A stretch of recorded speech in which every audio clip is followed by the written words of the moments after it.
much longer? We'll be there very soon. You said that already. Yeah, some vacation, driving around the whole day. Why can't we spend our last day at the hotel by the pool? We thought this would be more interesting. You guys spent enough time swimming back home. One last day of sightseeing and learning about something important won't hurt you. It might. So what is this place anyway? It's a visitor center about a region called Gush Katif. Just listen to what the brochure says. The Katif Heritage Center is a national body designed to preserve the glorious enterprise of 35 years of rural development in Gush Katif for the sake of future generations. Located in the temporary housing site of Nitzan, the center is entrusted with the commemoration and heritage of 21 communities of Gush Katif, along with the 4 settlements in northern Samaria. This is gonna be even worse than I thought.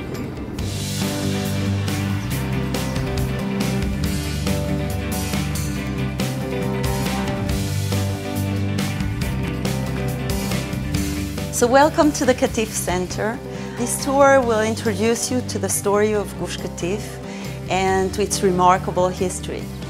This year is the 10th anniversary of the unilateral disengagement from Gush Katif and the uprooting of the communities. The center operates by order of law under the auspices of the Prime Minister's office in order to be able to tell the story of Gush Katif and the communities in northern Samaria, and to address all the educational and the national values of this painful part of our history.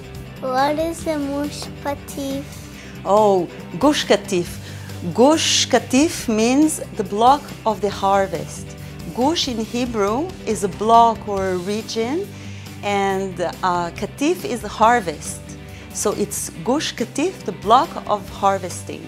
Right now we are in this temporary center, but we intend to build a new modern permanent building in order to host groups and families from Israel and from all over the world. We also have an archive where we preserve documents, newspapers, film footage, photographs. And this is all available to researchers, to students, but also for visitors.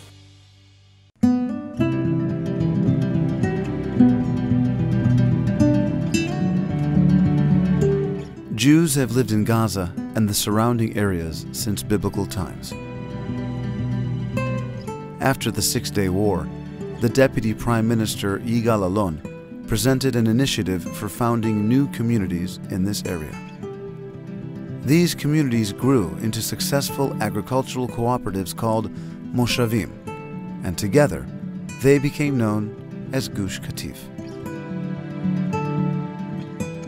Gush Katif was Zionism at its best, pioneering government-endorsed communities, bringing the desolate landscape back to life.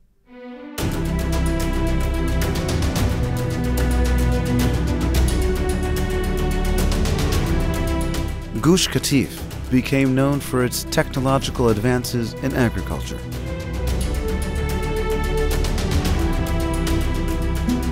Uniquely developed greenhouses growing bug-free vegetables, adhering to the strictest standards of health and Jewish law. Here was Israel's largest plant nursery. And with 800 cows, the Katif dairy was the second largest in the country. Most of the agricultural produce was exported to Europe, totaling a revenue of $200 million per year and making up 15% of Israel's agricultural exports.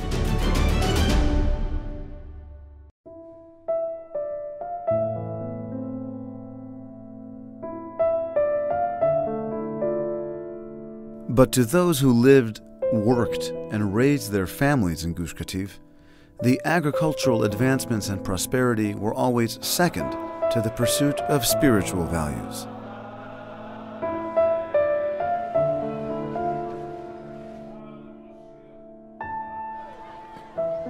Successfully combining faith and ancient Jewish wisdom with the realities of modern life, this vibrant community became profoundly united through their love of Torah, love of the land of Israel, and the practice of respect and kindness towards each other.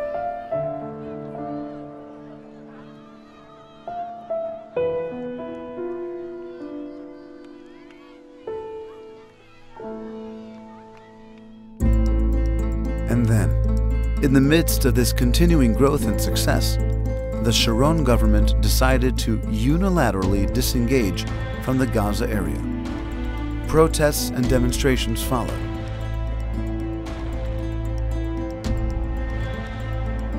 But the decree could not be reversed. In the month of August 2005, 21 communities in Gush Katif were uprooted.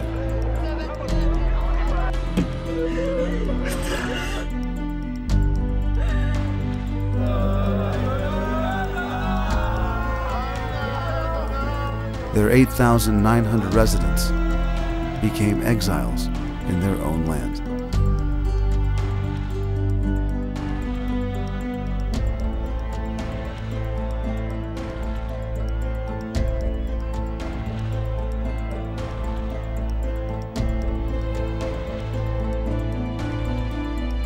A flourishing area of the Jewish state was wiped off our maps in exchange for peace. But instead, from the ruins of what once was the realization of a Zionist dream, Qassam rockets are fired at major cities in the south of Israel.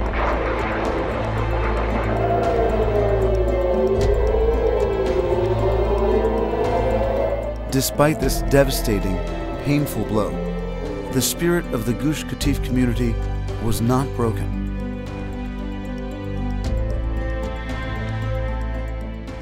Faced with a challenging dilemma and enormous hardship, they chose to stand tall and allow their deep love of Israel to prevail.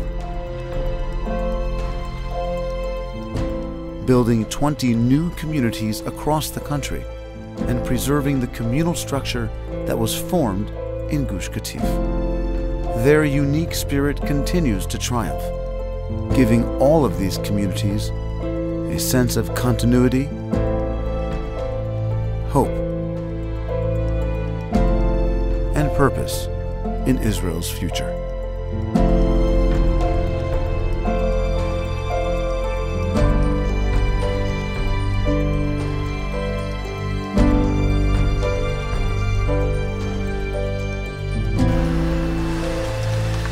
Well, what did you guys think? It was interesting, wasn't it? Yeah, sad and yet inspiring.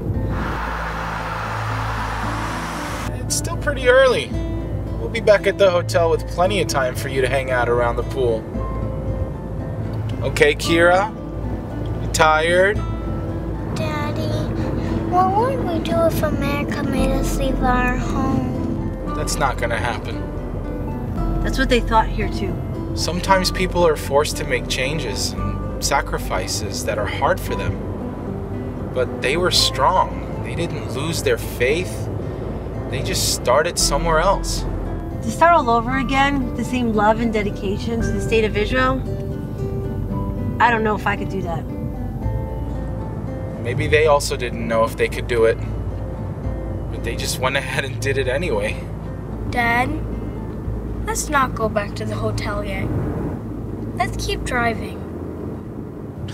Sure we can.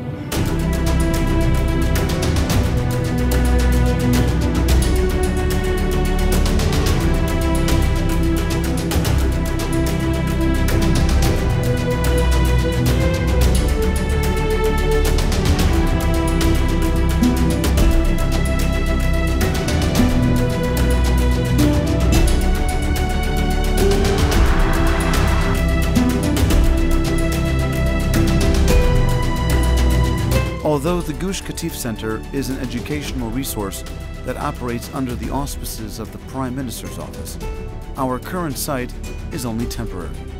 In order to achieve our goal of having a permanent built modern center, we need the help of private donors. so that this vital part in the history of the State of Israel can be preserved for future generations.